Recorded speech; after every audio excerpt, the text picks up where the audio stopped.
500. That number most often made me think of the Memorial Day race in Indianapolis. I attended the 500 3 or 4 times as a spectator. It was the greatest spectacle in racing. But from now on, that number will mean something much different to me, an accomplishment of historic measure. It all began in January 1976, and now here we are, 42 years later. We have come to this, the 500th edition of this magazine. What am I to say at this point? I considered that question and then wanted to share with you my thoughts on this history with the fewest words possible. Words matter, and I think they can matter more when there are fewer of them. With that said, indulge me this brevity. Abject lack of respect shown officials. That's the reason this magazine started. I didn't feel we were being respected in most places and felt we needed to have respect. A national community newspaper. That's what referee has become all across this United States of America and in some foreign countries even. A voice not yet heeded if barely heard. Back when we started, we developed a voice. It wasn't heeded and it was barely heard back then. The beginning of our history. Referee Magazine, in some measure, began the history of sports officiating. We never had that history before. A journal of record, very importantly, when things happen to the men, women, and young people who officiate, it needs to be recorded someplace. So at Referee Magazine, we consider ourselves, among other things, the journal of record for sports officials. A sounding board with street cred. People came to us once the magazine started. They wanted to talk to us. They knew we were active officials, which gave us street cred, as they say today. So we became a sounding board. Sounding off, on the flip side of that, we had an editorial team of active officials, thoughtful journalists, and we began sounding off on issues that we felt were of importance to those who read the magazine and those who used sports officials in their contests. The burden of inside information, this is an interesting one. As the magazine started and moved forward, more and more of those in officiating started to come to us and talk to us about their challenges and problems and prospects. And included in that conversation was what I like to call inside information, things that were shared only with us. Important that we had it so we could form a perspective to be helpful, but still it was inside information that we had to keep to ourselves. To this day, we served with that burden of inside information. And then the quote we hear so often to this very day, if not you, who? That quote means, if we weren't here at Referee Magazine doing the things we do on behalf of official, who else would be doing it? Who would look into these things? Who would take care of the matters that most affect sports officials? And then there's the milestones that have defined us. There's so many of those, and in this current issue, the 500th issue, you will find many of those milestones that to this day define us. Sticks and stones, yep, sticks and stones were thrown at us. Some brickbats were leveled at us.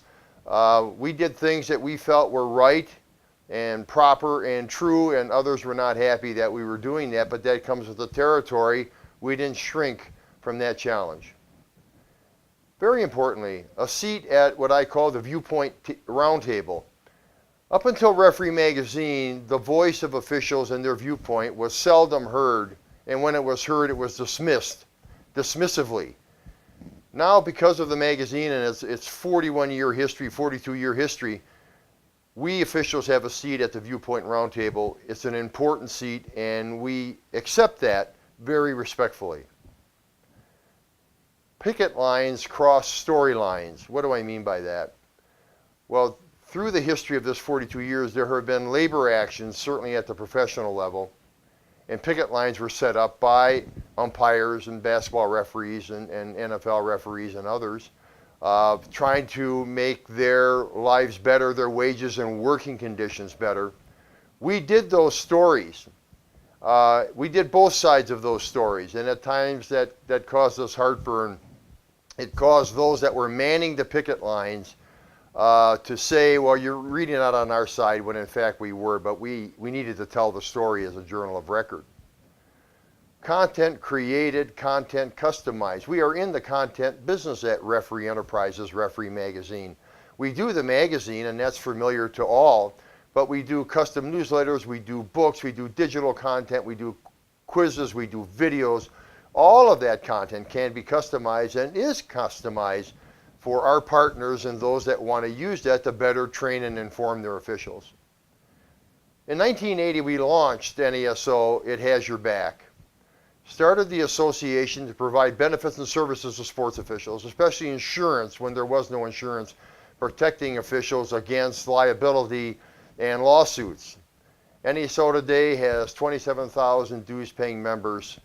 It has your back. Graphics worth more than 2,000 words. Sometimes they say that it's worth more than 1,000 words. I say 2,000 words. Our graphics in Referee Magazine tell a story. We work very hard at those. We have a talented group of people back in our design center that design the graphics, so the use of photos and graphic illustrations to tell a story beyond just the words and then to marry themselves to the words is what a magazine is all about. An archive for the ages. 41 years of publishing, all these magazines, 500 magazines, all of that being archived for use by future generations of those involved in sports officiating. We were forced to feel beyond our own skins. You know, most of us, I was a basketball referee for 23 years, started this magazine. Many of the people on our staff are active referees, have a long history in officiating, and we feel certain ways personally about officiating and the officiating process. But we were forced to feel beyond our own skins when we were doing stories and deciding what to put in front of you as a reader of Referee Magazine. Words that have to take sides. I mentioned that a little bit earlier in this. We write words, and at times we have to take sides. We can't always, ride one horse across the stream. It's difficult. But we've learned to do that, I think, in a very exemplary way, in a very professional way. This is very important, this next point. Deep rather than a toe dip. So many things today, in this day and age, are really, they're broad, they're informative, but they're not knowledge. You can be informed and still not be knowledgeable.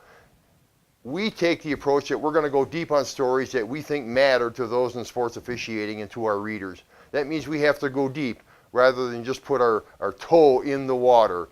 That's a signature theme for us at Referee Magazine. A light shone on the beacons among us. And what that means is this.